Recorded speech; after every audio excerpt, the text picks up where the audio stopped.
আমরা যারা ওয়াইফাই ব্যবহার করে থাকি তারা সকলেই একটি সমস্যা ফেস করে থাকি, সেটা হচ্ছে ইন্টারনেট স্পিড। সাপোজ আপনি থাকেন খুলনা, আমি থাকি কুষ্টিয়া। আমার যে কুষ্টিয়ার 5 Mbps সমান যে স্পিডটা, আপনার খুলনার 5 Mbps সমান কিন্তু সেই স্পিডটা দেখায় না। এরকম অনেক জায়গায় আমরা দেখে থাকি যে ওনার 5 Mbps সমান স্পিডটা অনেক বেশি, ওনার 5 Mbps স্পিডটা অনেক বেশি। তো এরকম সমস্যা আমরা সকলে ফেস করে থাকি। তো আজকে আমি আপনাদের জন্য একটি ইন্টারেস্টিং ভিডিও করতে যাচ্ছি, যেটার মাধ্যমে আপনি চাইলে ওই খুলনার যে ইন্টারনেট স্পিডটা আছে সেটা আপনি আপনার সার্ভারের সাথে কানেক্টেড করতে পারবেন। তো কানেক্টেড করার ফলে তার যে স্পিডটা আপনি কন্ট্রোল করতে পারবেন, অর্থাৎ তার স্পিড আপনি ডাউনলোড করতে পারবেন। এটা আমি আপনাদের দেখাই দিব। তো এছাড়াও আরও একটা প্লাস পয়েন্ট পাবো আমরা, সেটা হচ্ছে যে আমরা যে ইন্টারনেট সার্ভিস প্রোভাইডারের আন্ডারে কানেক্টেড থাকি, আমরা শুধু তারই কিন্তু এফটিপি সার্ভারটা ইউজ করতে পারি। ধরুন আপনি কুষ্টিয়ার একটি আইসিসির আন্ডারে কানেক্টেড আছেন, তো সেক্ষেত্রে আপনি আইসিসির এফটিপির সার্ভারেই কিন্তু ঢুকতে পারবেন, বাদ বাকি অন্য কোনো সার্ভারে ঢুকতে পারবেন না। তো আজকের ভিডিওর ভেতরে আমরা দেখানোর চেষ্টা করব যে আপনি আইসিসি বাদে বাংলাদেশের যে কোনো এফটিপি সার্ভারে কীভাবে প্রবেশ করতে পারেন এই পোর্ট চেঞ্জের মাধ্যমে। তো আশা করি ভিডিওটি সম্পূর্ণ দেখবেন।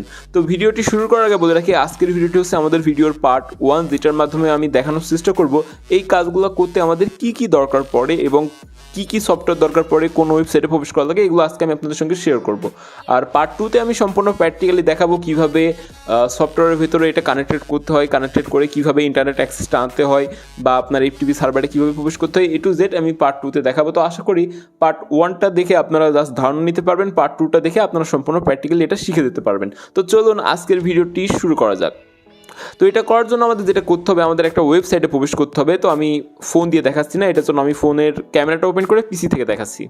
তো আমি আমার ফোনের ক্যামেরাটা অন করছি, দেখতে পাচ্ছেন পিসিতে আমরা দেখতে পাচ্ছি আমি একটা ওয়েবসাইটে আছি proxydb.net। তো এখান থেকে এটা জাস্ট অল কান্ট্রি সিলেক্ট করা আছে। তো আমি জাস্ট এখান থেকে আমাদের যে বাংলাদেশটা আছে সেই বাংলাদেশটা দিয়ে দেবো। দেখতে পাচ্ছেন বাংলাদেশে 250টা আইএসপি আছে, তো জাস্ট এখান থেকে বাংলাদেশ করে দিলাম। তো বাংলাদেশ করে দেওয়ার পরে দেখতে পাচ্ছেন এখানে যতগুলো আইএসপি আছে তাদের নাম চলে আসছে এবং এখানে পাশে তাদের একটা আইপি অ্যাড্রেস চলে আসছে। দেখতে পাচ্ছেন এখানে যেটা আছে সেটা জাস্ট ফার্স্টে দেখি university of Dhaka, circle network, SN Zakir, Abir telecom, অর্থাৎ বাংলাদেশের যতগুলো এফটিপি সার্ভার আছে সবার অ্যাক্সেস কিন্তু এখানে। তো দেখতে পাচ্ছেন তাদের প্রোটোকল অর্থাৎ A to Z সবগুলো কিন্তু এখানে কানেক্টেড করা আছে। তো আমরা যেটা করব সেটা হচ্ছে এদের যে প্রক্সি আছে, অর্থাৎ এদের যে সার্ভারের আইপি আছে, এই সার্ভারের আইপির মাধ্যমে আমরা মূলত আমাদের সার্ভারের সাথে এই সার্ভারটা কানেক্টেড করব।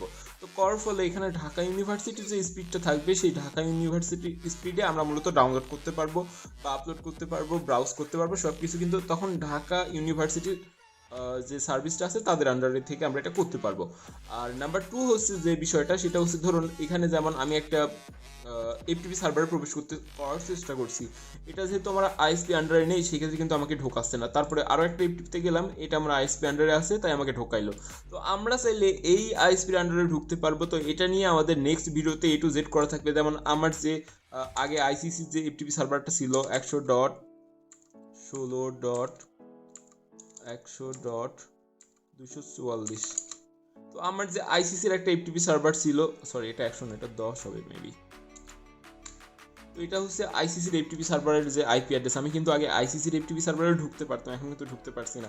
তো আমরা যখন এখান থেকে এই যে এই আইপিটা আমাদের সাথে কানেক্টেড করবো, করার পরে এই যে ঢাকা ইউনিভার্সিটি সার্কেল এফটিপি এরা যে আইএসপির আন্ডারে চলে যায় বা এরা যে এফটিপি সার্ভারগুলোতে প্রবেশ করতে পারে, আমরাও চাইলে সেই এফটিপি সার্ভারগুলোতে প্রবেশ করতে পারবো।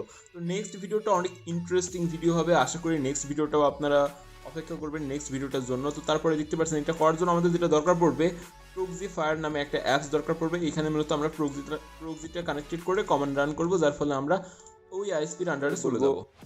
তো অনেক দিন ইউটিউবে ভিডিও আপলোড করা হয় না, মাঝে মাঝে আসি বলি যে কন্টিনিউ করবো, আসলে কন্টিনিউ করা হয় না বিভিন্ন কাজ থাকার কারণে। তো ভিডিও ডিসক্রিপশন বক্সে আমাদের গ্রুপের লিঙ্ক দেওয়া আছে, অবশ্যই আপনারা আমাদের গ্রুপে জয়েন হয়ে যাবেন, সার্ভে গ্রুপ। আর আমার ফেসবুক যে আগের যে অ্যাকাউন্টটা ছিল ওটা সাসপেন্ডেড হয়ে গেছে, তো আমার নিউ ফেসবুক অ্যাকাউন্ট আছে, সবাই জয়েন হবেন। তো আশা করি ভিডিওটা অনেক ভালো লেগেছে। যদি ভালো লেগে থাকে তাহলে অবশ্যই আমাদের চ্যানেলকে সাবস্ক্রাইব করে দেবেন এবং লাইক কমেন্ট শেয়ার করতে ভুলবেন না। আমাকে কমেন্টে জানাতে পারেন আপনাদের ঠিক কী ধরনের ভিডিও দরকার, আর যে কোনো প্রয়োজনে আমাকে ফোন দিতে পারেন। আমার ভিডিও ডিসক্রিপশন বক্সে ফোন নাম্বারটি দেওয়া আছে। সবাইকে অসংখ্য ধন্যবাদ।